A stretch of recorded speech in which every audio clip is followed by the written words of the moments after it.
All right, folks, welcome back to Mike and Maurice's Mind Escape. We have episode number 75 today. We have Dr. Eben Alexander and Karen Newell. Dr. Eben Alexander is a Harvard-trained neurosurgeon and a New York Times best-selling author of the books Proof of Heaven, Map of Heaven, and his latest book with co-author Karen Newell, Living in a Mindful Universe. Karen is also the co-founder of Sacred Acoustics. How are you guys doing today? Doing great. How about you? Doing well. Good, good. Huge fan of your book, Proof of Heaven. I read it actually a few years ago. I was kind of going through a couple life situations, and some synchronicities were happening. And after I read your book, it kind of reopened my mind to the spiritual side of myself. I was raised Catholic, but I'd kind of strayed away from that, being into science and different stuff too.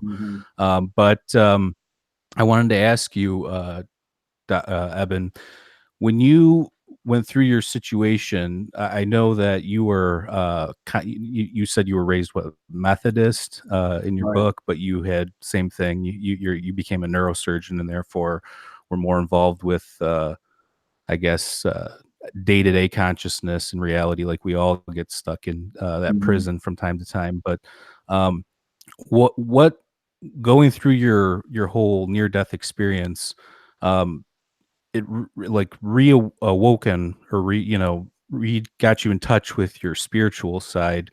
Has it changed since you wrote the book Proof of Heaven, or are you still kind of on that same wavelength? Well, that's a very, very good question, because it's I would say that my kind of beliefs and my understanding have been in many ways in a state of flux over the last 10 years, but it's all been kind of converging towards something that I think is much closer to the truth.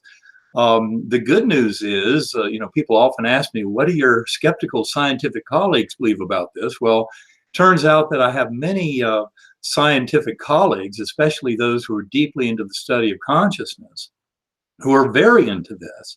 And the reason is the materialist model, that is part of our conventional scientific kind of assumption about the nature of reality, that the physical world is all that exists and that the brain must therefore create consciousness. One implication, of course, is when the brain and body die, it's the end of our existence. I know that to be false.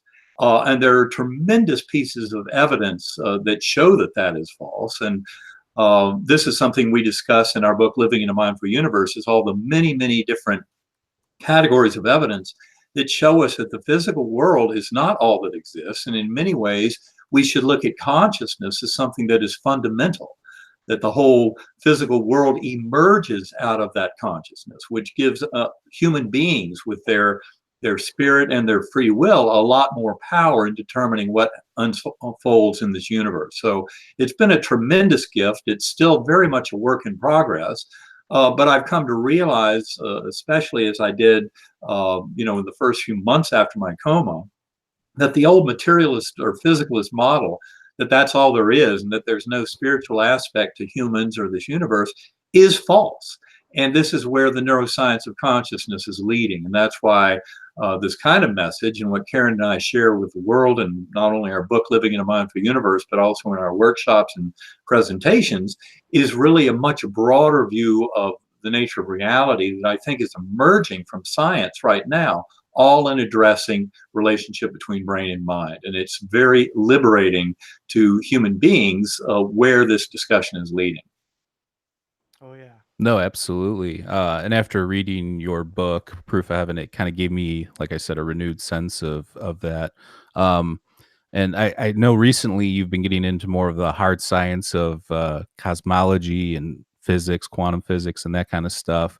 Also a big fan. We've done shows. I don't know if you know Brian Keating and his book, Losing the Nobel Prize, but you've got your skeptics, like you said, you've got your Brian Cox and your Sean Carrolls and these modern day so-called, geniuses that are saying, no, this is all there is, and consciousness is just a byproduct, just like how we breathe air, but we can't see it, that kind of a thing. But at the end of the day, we experience things personally, or at least I have, that I would call a higher power or something that something metaphysical that you can't explain or can't see. When do you do meditation and that kind of stuff, or? Well, yes, I in the first year or two after my coma, I pretty rapidly came to realize that the only way to have a deeper understanding of my experience was to explore consciousness. That is to meditate, to go within consciousness. And of course, many people like me before coma assumed, well, what's there to explore about consciousness? Here I am living in my consciousness. I know what it is. I've explored it all my life. Well, that's not at all true. What we've got running the show there is a little linguistic brain, and kind of that linguistic brain with our ego and its kind of uses of fear and anxiety to drive our behaviors. That is not our consciousness. The deep mystery, whether you're talking about quantum physics and the nature of the observer, or you're talking about neuroscience and the hard problem of consciousness and philosophy of mind, it really all boils down to the impossibility of using the physical workings of the brain to fully explain conscious awareness. And this is especially apparent when you get into the scientific world of non-local consciousness. That is the reality of things like telepathy, remote viewing, out-of-body experiences, and then we start getting into near-death experiences, shared death experiences, after-death communications, and then past life memories in children indicative of reincarnation. I mean, there's a huge body of scientifically studied manifestations of consciousness that go far beyond the simplistic notion of physicalism or materialism in the brain and its local senses as being the only way we can glean information about the universe. And this coma journey for me has been extraordinary over the last 10 years in trying to unpack the lessons that were first presented in that near-death experience that I should not have had. I mean, that's where the neuroscientific community jumps on board with me and my story and this incredible mystery, is I should have had no experience at all, or at best, just this little meager flickering of conscious awareness in a brain soaking in pus. And yet I had the most elaborate, extensive, ultra-real and meaningful experience I've ever had in my life, all at a time when my doctors had documented evidence from my neurologic exams, CT and MRI scans, that my neocortex was so badly inactivated, I should not have experienced anything. And that's why I think the neuroscientific community is very excited about, my experience and what it shares. And I would point out to those who are interested is in September of 2018, in the medical journal, Journal of Nervous and Mental Disease, a case report came out about my medical records. It took them more than 2 years to assemble it due to the complexity of those records and the fact that the doctors who wrote that report, who were not involved in my care but were very interested because of the miraculous nature of my healing, were basically fascinated by this. And they basically confirmed the story that I put forward in Proof of Heaven, that I was way too ill to have experienced anything, with the parts of my brain very badly damaged. So I should not have been able to have a hallucination or drug effect. And yet I had this extraordinary experience. And I think that's where the scientific world is jumping on board with this. And of course, there are tens of millions of other near-death experiences out there. So they all demand this much bigger explanation, which I think is where this world is going now in answering those questions. Absolutely. We've done more than a few episodes on psychedelics and dimethyltryptamine, DMT. I was just curious, have you ever looked into that phenomenon in association, in endogenous chemicals? Not that would even rule out something metaphysical, but maybe it's some sort of chemical gateway. A lot of people that do DMT often see these entities that are filled with love and convey messages of love, and that kind of stuff. And I know when people are, my mom had a near-death experience where she died giving birth to my sister for like 3 minutes, and my grandfather and sister that passed away both told her, it's not your time, come back, you have to go back, and she didn't want to go back. And it seems to be a common hallmark of a feeling that's more real than real, and also not wanting to come back after experiencing that. So have you ever looked into that connection, or do you think that, I mean, you're a neurosurgeon, I'm sure you're familiar with, all Yeah, the. I think it's a fascinating connection, actually. And I've looked into that for several years. I mean, that is, people would often say early on, well, this sounds like your description of your journey sounds a lot like a DMT trip, like an ayahuasca experience. Mhm. And I think that the thing is, you need to be very careful. Just for one thing, we all admit that the words we try to use to describe an NDE or that kind of extraordinary spiritual experience, the words fail miserably. It's what we call ineffability. The fact that our language is very good for describing a trip to Disney World, but not necessarily so great at describing these extraordinary spiritual journeys where you're completely outside of space and time, where many things can happen kind of at once. And where the normal channels, normally in these physical bodies, we're used to information, say presented visual information to the eyes or sound information to the ears, and it gets heavily filtered by the sensory organs and by the brain. So we finally have this tiny little trickle of sensory awareness. And compare that to what happens in a profound NDE or similar spiritually transformative experience, where basically your conscious awareness is on the other side of the veil. And it's like drinking from a fire hose, full bore, primordial mind consciousness coming in. That's why when people describe, say, life review, which has been described in near-death experiences across all continents and cultures going back thousands of years, that life review is so complete. And Mhm. it's every meaningful residual lesson of your life, for better or for worse, that you relive in complete entirety, not in some vague, murky fashion.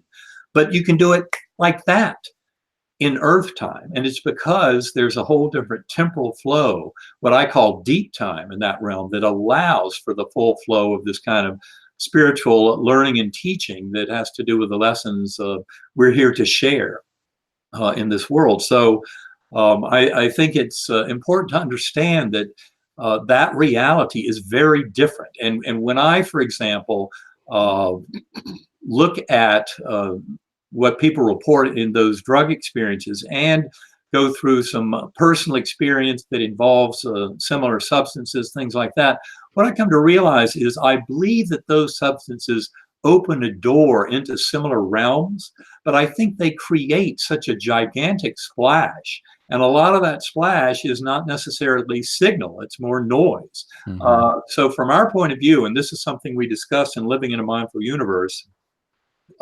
sound, and especially differential frequency sound, as in sacred acoustics, which is a sound that influences the lower brainstem. That's why it's so important to acknowledge. And we explain that in much more detail in the book. But most sounds we've ever heard, all the chants and anthems and hymns that people have used to get into deep transcendental states, have involved sound processing in the acoustic cortex, in the recently evolved neocortex.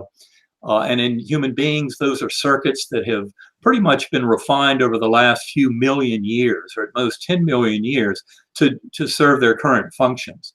Whereas the sacred acoustics, those differential sound frequencies, they address a very primitive part of the brain, essentially a part that's more than 300 million years old. And I believe it's by initially addressing that part of the brain that's a very primitive part of the anatomy of the brain that relates it to a very early part of the functional nature of consciousness by going back that far in evolutionary biology. And that's where I believe the sound has such incredible power. In fact, there's a book that I reference in Proof of Heaven. It's called Dark Night, Early Dawn. It's by Christopher Bache, B-A-C-H-E. He has tremendous experience exploring LSD in particular for spiritual purposes.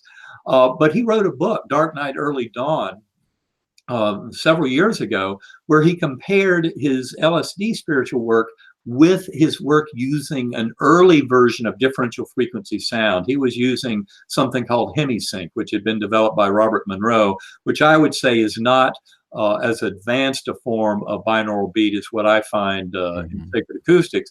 But the bottom line is, in Dark Night, Early Dawn, with his personal experience using both sound and psychedelic drugs, he comes down a very strong proponent of sound as being a more powerful long-term catalyst to developing our relationship with this primordial mind and higher soul. And I would agree with that completely. I do think it's important that the psychedelic work is being explored now.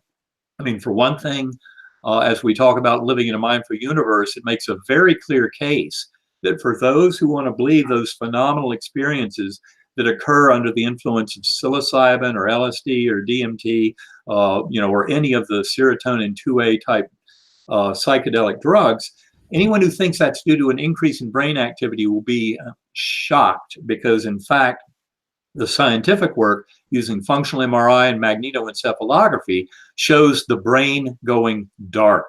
And the more exotic the experience that those people have, and that's where you can actually compare certain features, transcendental features like encountering souls of departed loved ones, becoming one with the loving force of God, things like that. The more extensive transcendental qualities of NDEs are not as well represented in the drug users as they are in those who have spontaneous, profound spiritual experiences. But I do believe that they open a door into similar realms. Likewise, I would say the dreamscape, where we go at night, similarly is a realm, even though we're used to thinking that is something that we forget very quickly in the morning light if we don't work hard to remember it. But likewise, many of the memories from our higher soul in between lives and life between lives are not meant to be here. That's why if you're going to harvest memories of past lives in children, it's best to ask them between ages 2 and 6, because beyond that, those memories will start to disappear. There is programmed forgetting going on. But we can use meditation, centering prayer, hypnosis, and other things to recover those memories. And this is how we become far more aware of our greater being and our higher soul.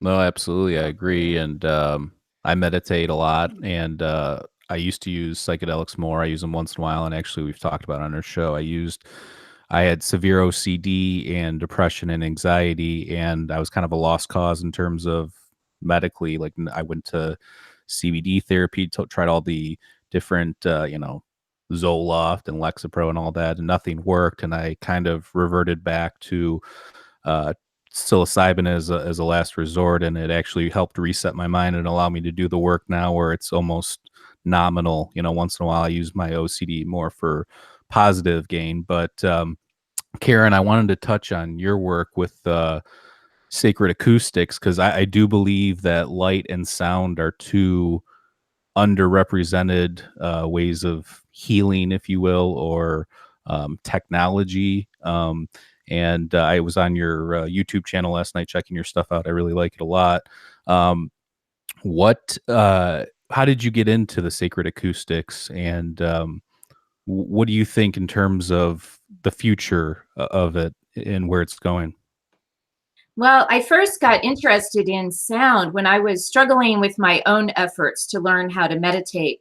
And I didn't really want to learn how to meditate. To me, that was something that monks did sitting in caves, and it wasn't something I was really all that interested in because it seemed like a very spiritual practice. But I was interested in things like telepathy, animal communication, remote viewing, out of body experience, energy healing, all kinds of things like that, where you really learn how to work with that unseen energy. I was convinced that it existed in my mind, this kind of unseen world, but I wanted to experience it firsthand. And of course, Eben had this amazing near-death experience that came to him unbidden during a disease he was experiencing. But I wanted to cultivate it firsthand. So in my efforts to learn how to do these types of things, what I learned was meditation was very important. And meditation is really the foundation of all other types of exploration, because what you're doing there basically is just learning to quiet the mind, those thoughts that are constantly going. You mentioned OCD, that's an extreme form of it. Thoughts that are constantly coming at us. And I didn't have any sort of mental disorders, but when I would sit down to meditate and quiet the mind, all I had were these racing thoughts, and it seemed like such a waste of time until I found sound. There's many techniques out there that you can learn to meditate. Many of them involve watching the breath, potentially maybe a little chanting or repeating a mantra. But none of that really worked for me because my thoughts continued. It was sound that worked. So sound like tuning forks or Tibetan brass bowls or crystal bowls, gongs, all of these types of sounds have this wah, wah, wah, kind of monotonous, repetitive sound. And what I learned is that wah, wah is actually a form of audio brainwave entrainment. So anything that makes that sound is actually producing a binaural beat naturally. Those kind of bowls are doing this. But when you can create these kind of sounds very precisely with digital technology, you can have a lot more control over the sound and what it might be doing to the brain. And so brainwave entrainment is designed to bring the brain out of the beta state of awareness, which with an EEG is 12 to 30 hertz roughly. That's the electric signal coming out of the brain. But the brainwave entrainment will bring your brain down into the lower levels associated with delta, theta, and alpha. Theta is that meditative state, roughly 4 to 7 hertz. And 4 hertz is this sort of magical border between awake and asleep. This is the hypnagogic state. And I'm not sure if this is what traditional kind of classic meditators are going for, but this hypnagogic state is what really started to perform wonders for me. And this brain entrainment can help achieve. And so this is that state where the body is profoundly relaxed, like you're going to sleep, but the mind is still a little bit aware. And so that's kind of like what happens when you're first waking up in the morning. You're still relaxed, maybe remembering dream fragments. If you're in a hotel or someone else's house, you don't remember where you are. This is the kind of state where you can really start to get in touch with the consciousness behind those rambling thoughts. And it's when I was able to identify with that consciousness behind the rambling thoughts that I discovered something really greater than the self that I am here and now. And so in terms of how I use these tones, I use them to explore, my purpose of why I'm here. I used it to explore release of emotional traumas I had. Even though I felt like an emotionally balanced person, none of us is immune from these little kind of traumas that happen to us in childhood. People telling us, oh, you're not good enough, or you can't do this. Any number of things can happen. Sometimes very, very abusive things can happen. But even in well-meaning parental environments, our parents can say things to us that don't really make sense as children. And so we internalize them as something bad or something we should avoid. And these kind of things affect our ongoing beliefs throughout our lives. And so the tones helped me to release some of that and to realize who I really was behind all of that. And in the end, it is an essence of love that we're all made of. And by going through this process, eventually you can uncover this. And so in terms of the future of where all this is going, we're very encouraged. Many people use these tones just to focus, gain more focus if they're studying. Maybe they use them to help get a better night's sleep. Others use them to process emotional traumas. Others have used them to great effect at connecting with those unseen realms, maybe with the soul of a departed loved one. When you can get the mind out of the way, you can really start to discover your own personal connection to these realms. And it's not necessary to be involved in a big tradition or have a guru or through some religious tradition. You can do this on your own. Last year, we did a pilot study in a psychiatric practice in Manhattan, and our psychiatrist prescribed basically a certain set of tones to her patients. And those who decided to follow the protocol actually experienced a 26% reduction in anxiety just after listening for a couple weeks. Now, these people had been in therapy for quite a while, and the therapy alone, the patients who did not incorporate the tones over the same period experienced a 7% reduction in anxiety. So adding the tones allowed people to make breakthroughs they had never made before. And we believe this is because they were able to get away from that talk therapy, just talking about their problems, and really starting to reach what was underneath those problems. And as more of us can do this, whether it's using brainwave entrainment that we have or other types of means, EMDR is another technology, spiritual technology, I'll say, that helps people in a similar fashion. move beyond the thinking mind that very often just gets in our way. So there's a lot of different ways to use these recordings, and really it just depends on your personal goal. But anytime you can get into that theta state of awareness is an opportunity to sort of recast your lifelong beliefs and how you approach the world. No, absolutely. I find it fascinating. Maurice and I are both musicians. I don't Yeah. really play in bands anymore, but I produce music with the show and different things. And I actually started making my own binaural beats. And when I meditate, I listen to the one that works for me is 528 hertz. For some reason, that just calms me. And I, like you said, I find that it's almost like lucid dreaming. It's like a state in between sleep, but it's still a form of meditation because I'm not sleeping. I'm very much conscious.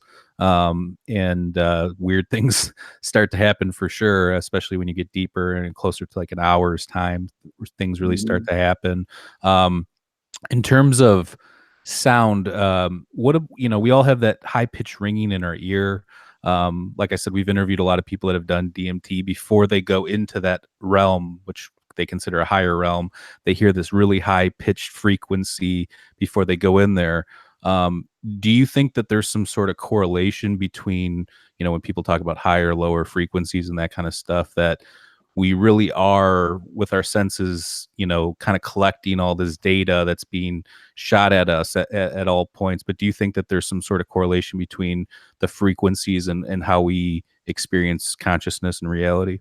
Well, there is a correlation. I would be hesitant to say that a higher pitched frequency represented a higher level of consciousness. I'm not sure it's quite that simple. It's interesting that you, through trial and error, found that 528 hertz frequency did something for you. I want to point out to your listeners that 528 is not the binaural. The binaural is actually a much smaller number associated with the brainwave states. The 528 we can actually hear, and that's what we would call a carrier frequency that's carrying the binaural that's being delivered, because our ear cannot hear 4 hertz. We can only hear starting at around 20 hertz and up. And that 20 hertz to about 20,000 hertz is the human hearing range. But when you go into these spiritual experiences, sounds can occur. Everything is a vibration. And because of our limited human ear, we only can hear 20 to 20,000, but there's many other frequencies out there that are affecting us in different ways. Now, every brain wave starts out differently.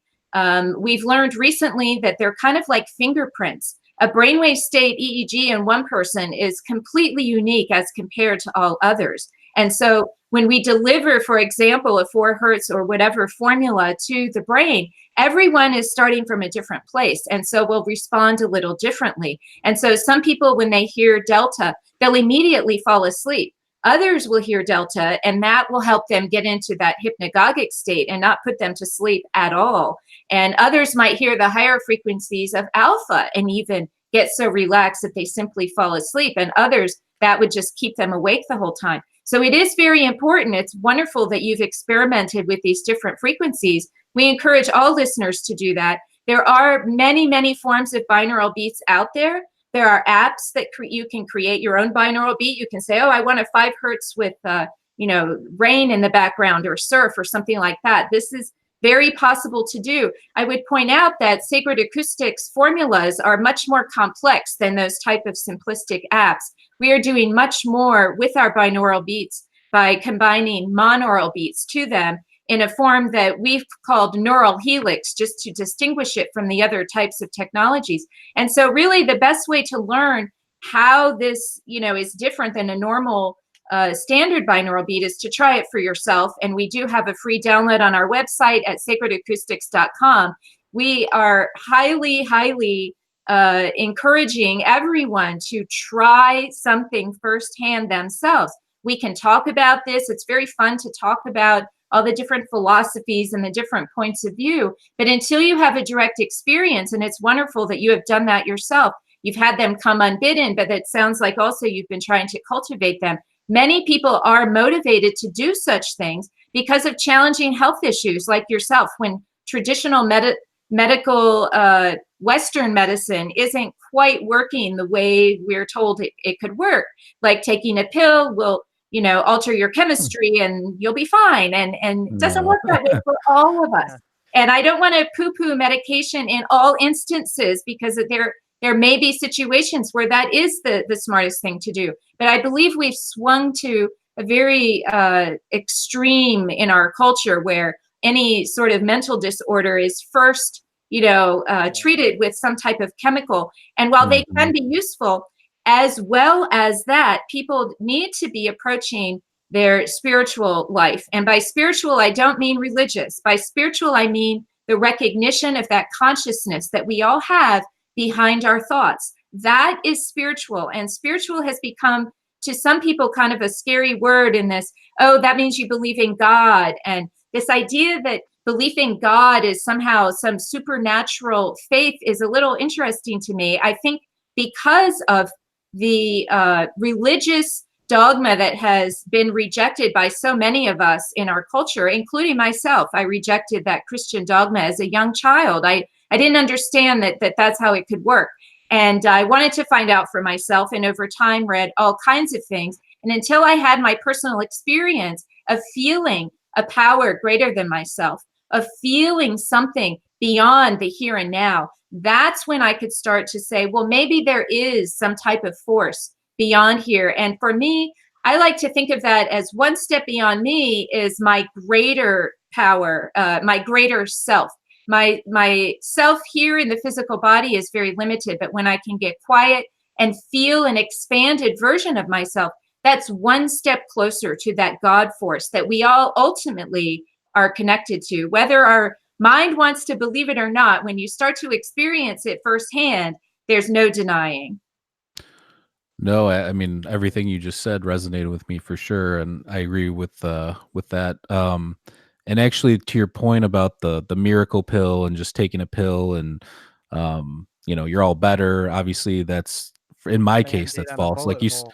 yeah, in some cases, like you said, that might work for some people that are in a certain mind state that you need to pull them back a little bit. Or I think of Xanax. When people take Xanax, it's almost like a Band-Aid. Yeah, it'll calm you down and make you go to sleep, but it's just a temporary fix. And if you're looking at like the Hamilton scale and moving up and down anxiety, I think they say like a pill can only move you 1 or 2 points on the Hamilton scale, where a good night's sleep, eating right, exercise, positivity, like all that stuff moves you, further up and down. So I agree with all that.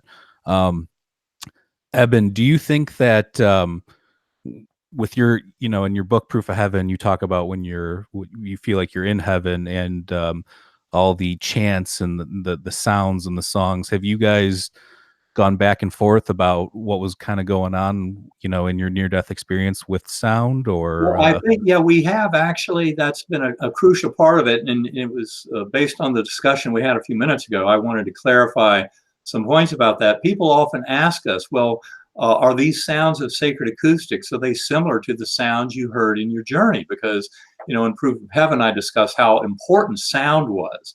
Sound, the notes of a musical melody, were what ushered me up from that primitive earthworm eye view where everything began, up into that brilliant ultra-real Gateway Valley.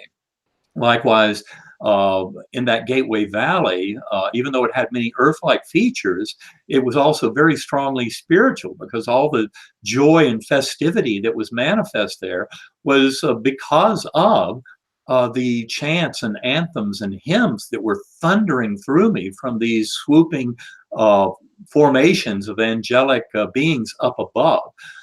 And then, of course, that served as a portal to higher levels, all the way out to the core realm, to infinite oneness with that divine force of healing. But all in the setting where that infinite space throughout all of eternity was filled with the sound of Om, and this incredibly luscious "you are home" feeling of comfort, love, and bliss. That's, of course, what near-death experiencers try to put into words. It's what they bring back to this world that, of course, for them is so comforting, so that they never have anything to fear about death. But important to point out is in those realms, sound is not conveyed to our ears by sound waves. So that sound can be far, far greater, more powerful, more comprehensive and abundant, more ideal and pure. In many ways, that realm, those spiritual realms that we're talking about, are similar to Plato's world of forms. They're basically a world of ideals for our souls. And that's where we reunite with our higher soul when we die and leave the physical body, reunite with the souls of departed loved ones.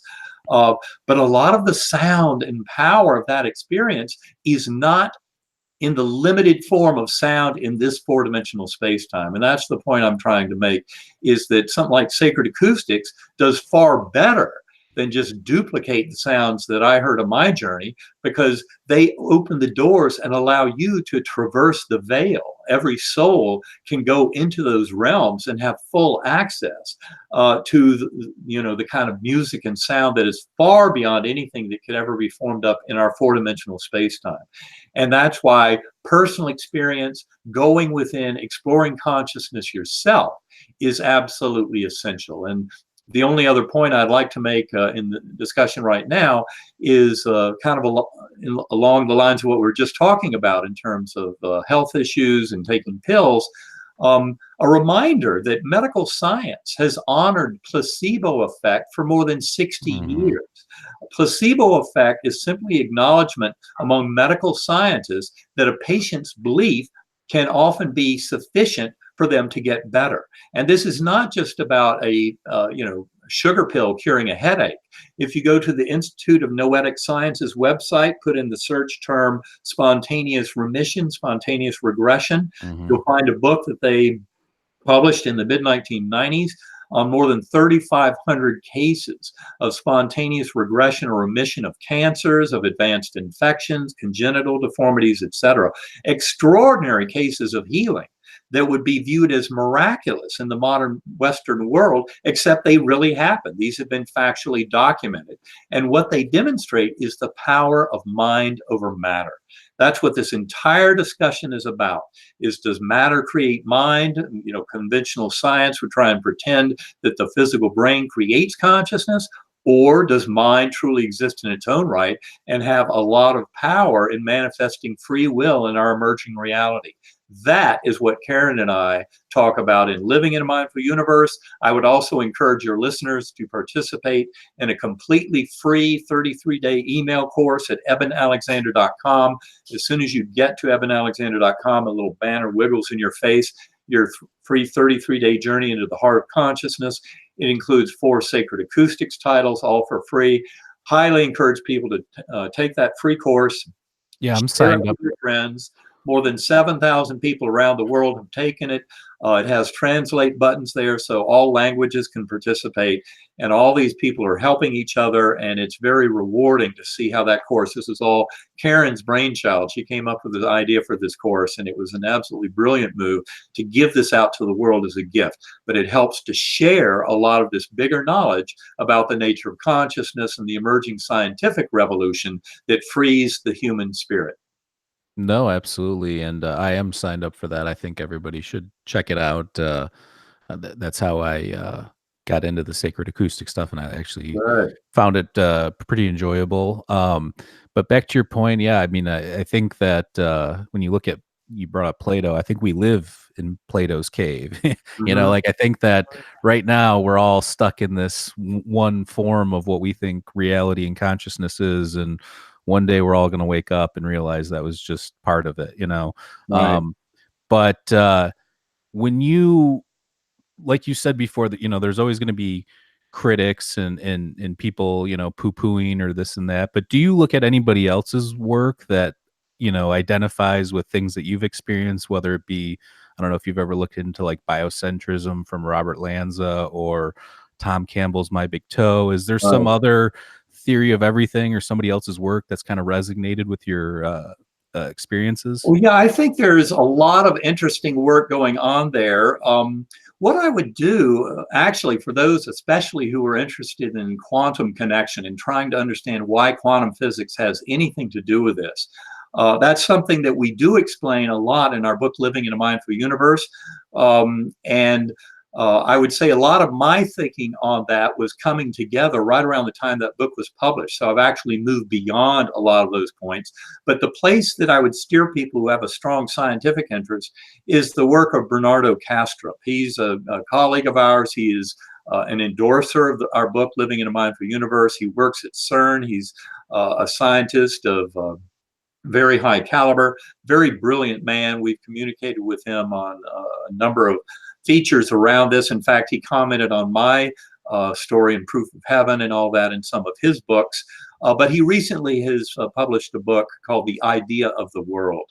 And I think this book goes a lot further than anything else I've seen to really connect the dots to help people see why quantum physics and really our position that Karen and I argue in Living in a Mindful Universe, that the ultimate solution from the philosophical standpoint is metaphysical or ontological idealism.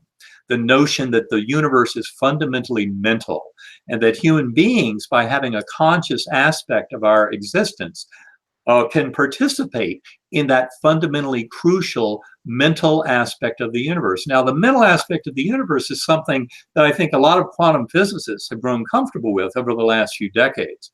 For example, there was an essay in Nature, in the scientific journal Nature in 2005 by, I think it's Robert Kahn Henry, who was the head of astrophysics at Johns Hopkins, a one-page essay on the mental universe that makes it very clear that modern quantum physics implies a top-down organization or a mental organization that completely, when you look at our primordial mind hypothesis in the book Living in a Mindful Universe, you start to realize how there are worldviews who can fully incorporate notions of afterlife and reincarnation by looking at this. And I would say that Bernardo's take on the quantum physics aspect is one of the most modern. And he takes Carlo Rovelli's interpretation of the measurement paradox in quantum physics and really runs with it. It's a very powerful work that I think does a tremendous job towards helping to take us to the next level, because I've come to realize very fully the mental nature of the universe and the fact of how the mental can generate the entire physical. All the physical world emerges from the mental. And this is what returns power of free will to human beings.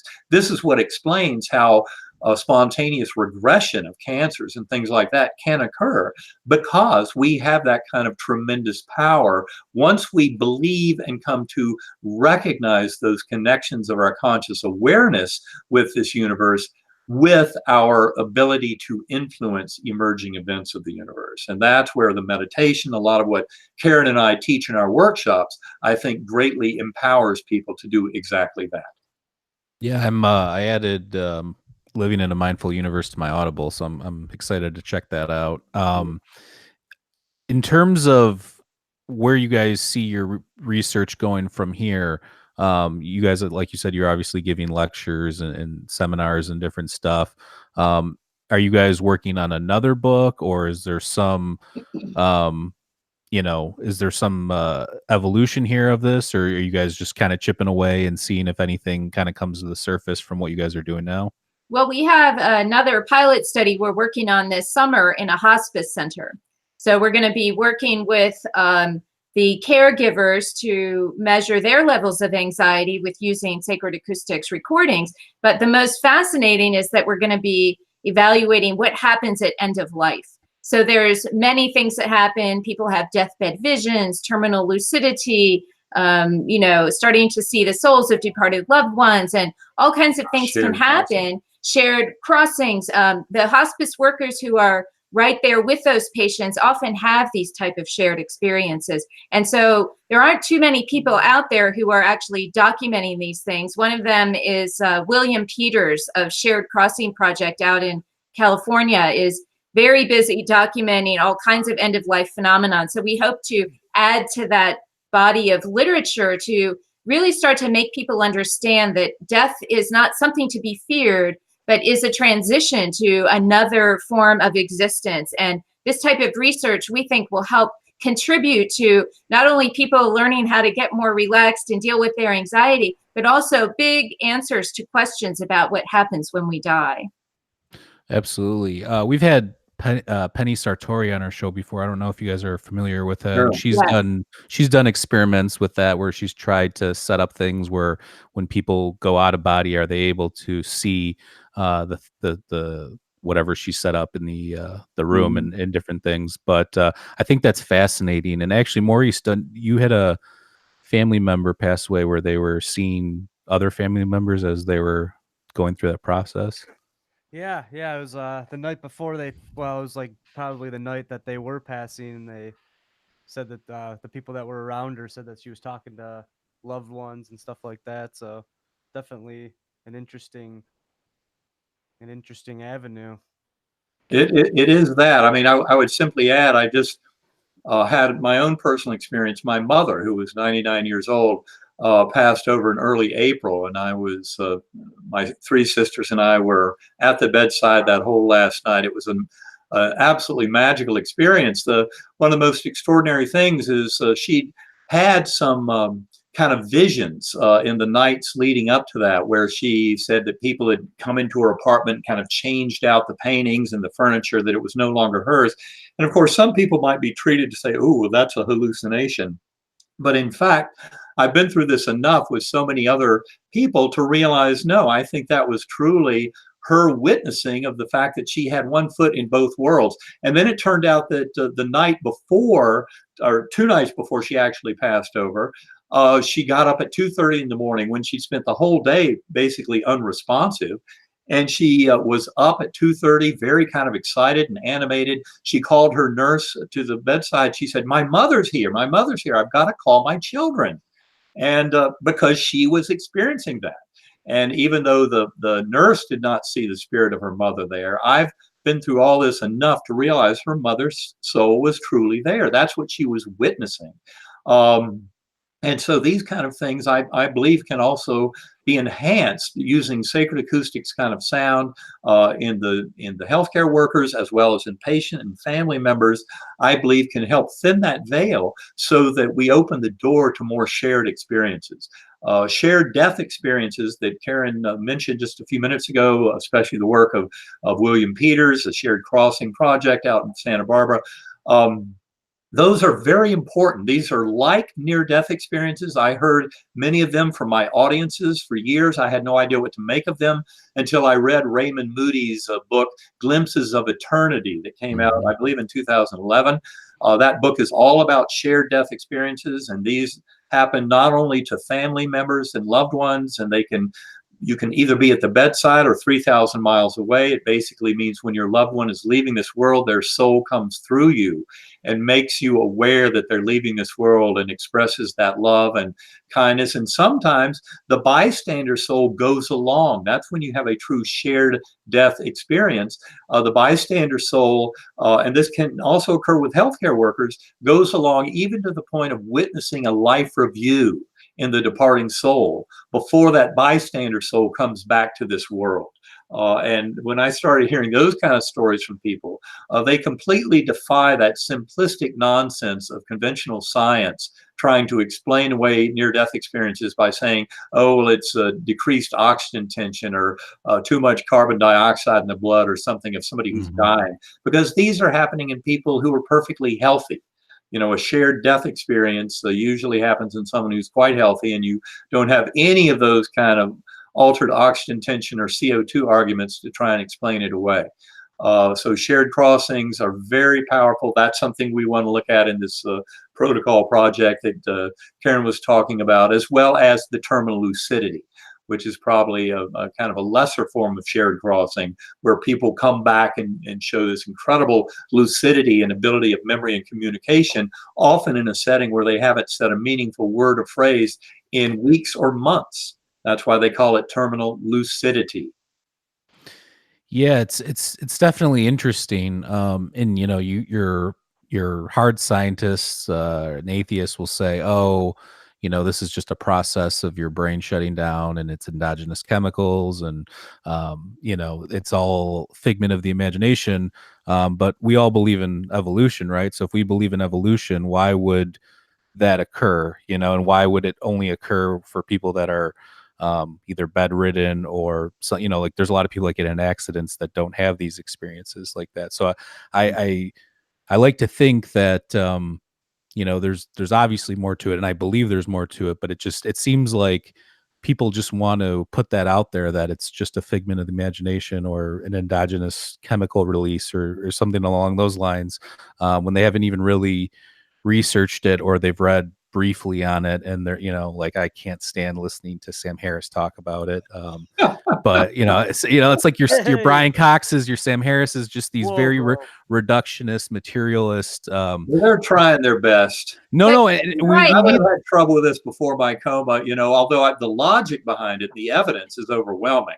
Right. But that's the problem right there. You mentioned Sean Carroll earlier, and I'd like to call him out on this personally, because he claims to have something to say authoritatively about near-death experiences, but in the same mouth, he'll tell you that he's never really read the research that exists about them. So the fact that you just made is so true, that they don't even look at the research, and yet they act like they're authorities on it. In fact, in his book, The Big Picture, Sean Carroll references Alex Malarkey, a boy who reported an NDE and then later recounted it.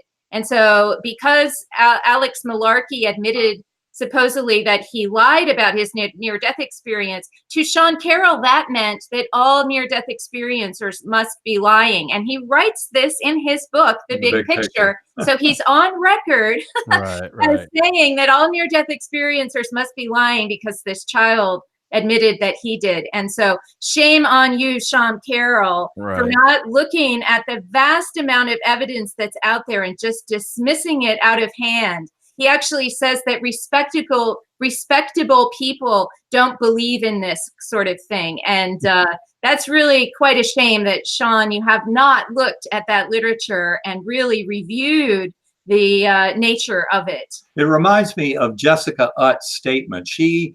Jessica Utts is a renowned statistician. She was the head of the American Statistical Society in the year, I think, 2015. She gave a presidential address to more than 6,000 statisticians who attended that scientific meeting.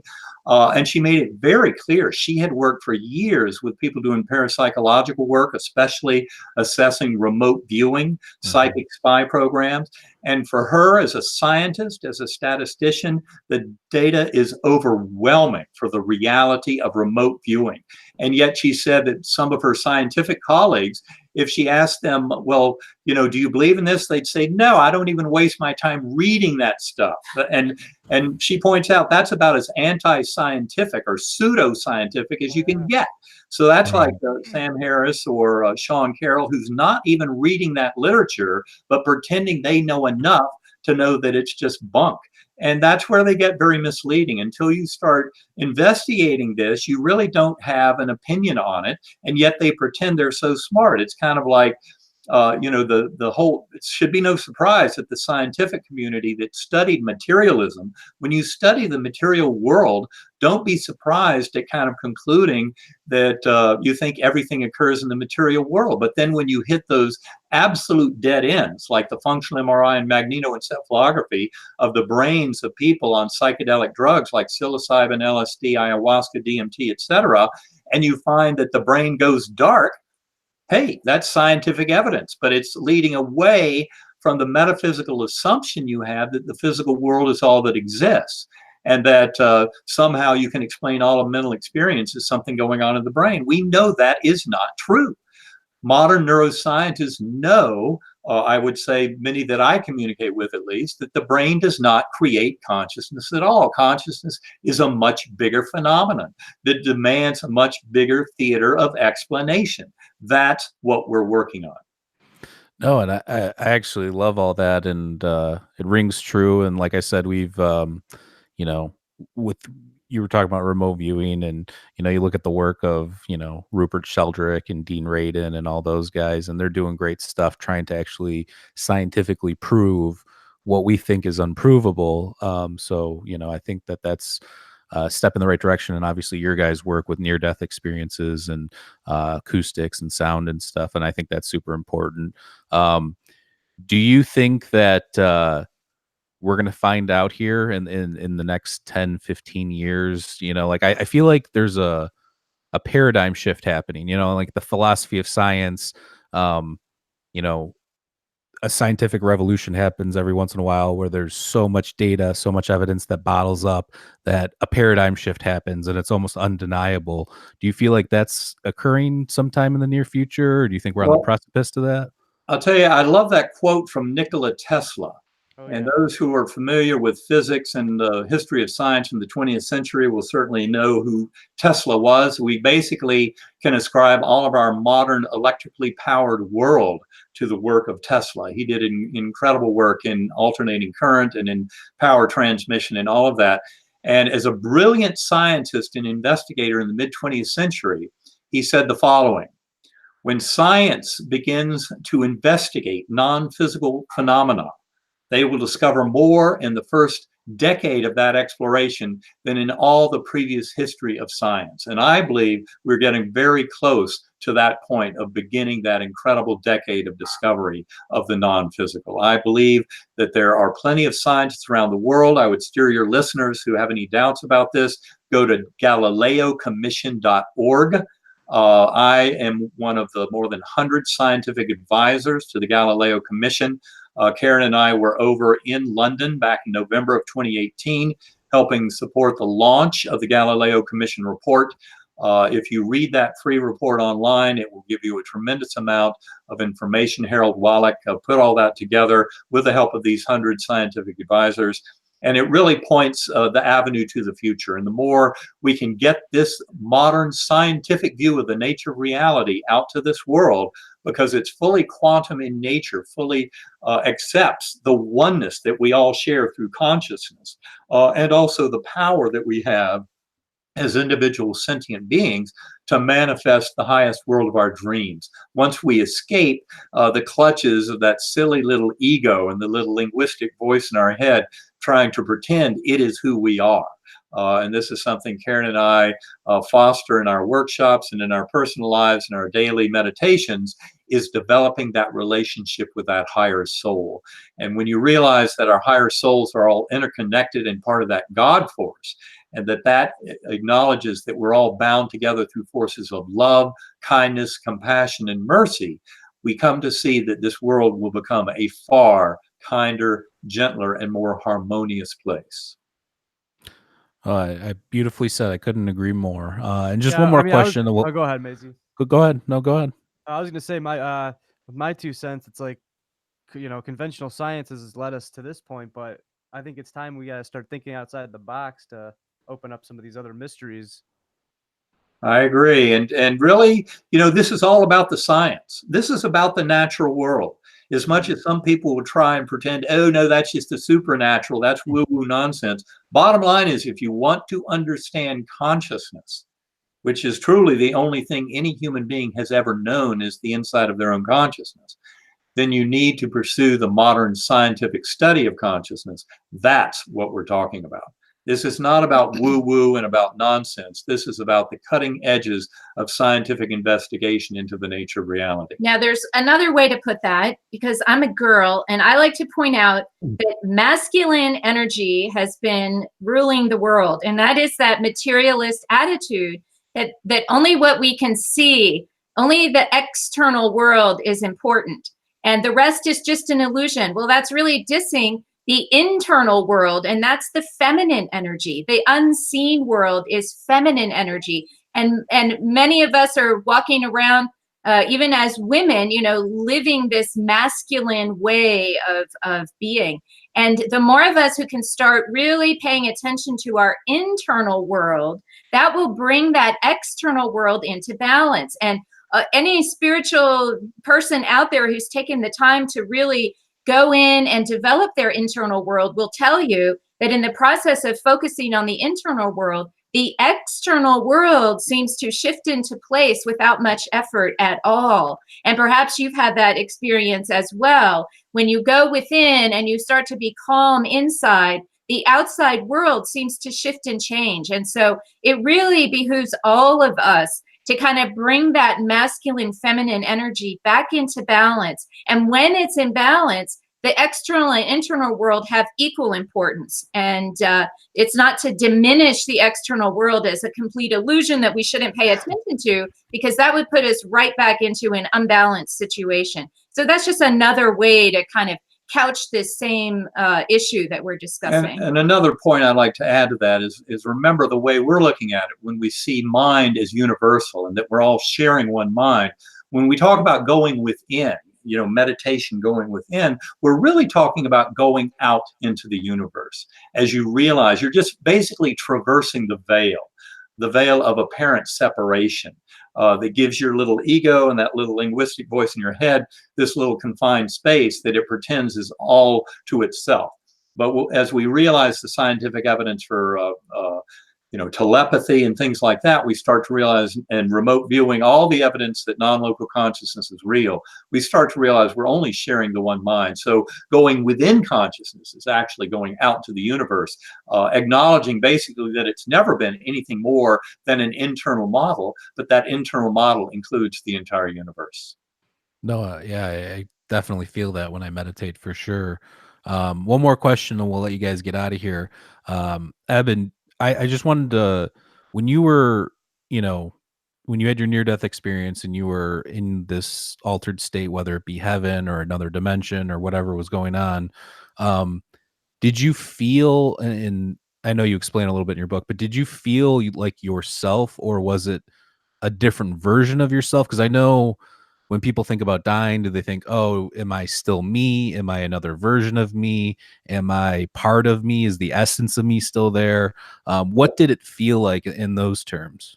I would say it's a much more authentic version of self. Although in my case, you know, an anomaly of my journey was the fact that I was amnesic, that I did not remember. I had no words or language, and all during the coma experience, I had no memory of Eben Alexander's existence on Earth. And that tabula rasa, or empty slate, I think was absolutely a crucial. We explain all that in the book Living in a Mindful Universe, where, you know, years later I came to a much deeper understanding of it all, especially the absence of my father. He had passed over 4 years before my coma, and yet he was nowhere to be seen in the coma experience. And also, of course, the identity of that beautiful guardian angel on the butterfly wing.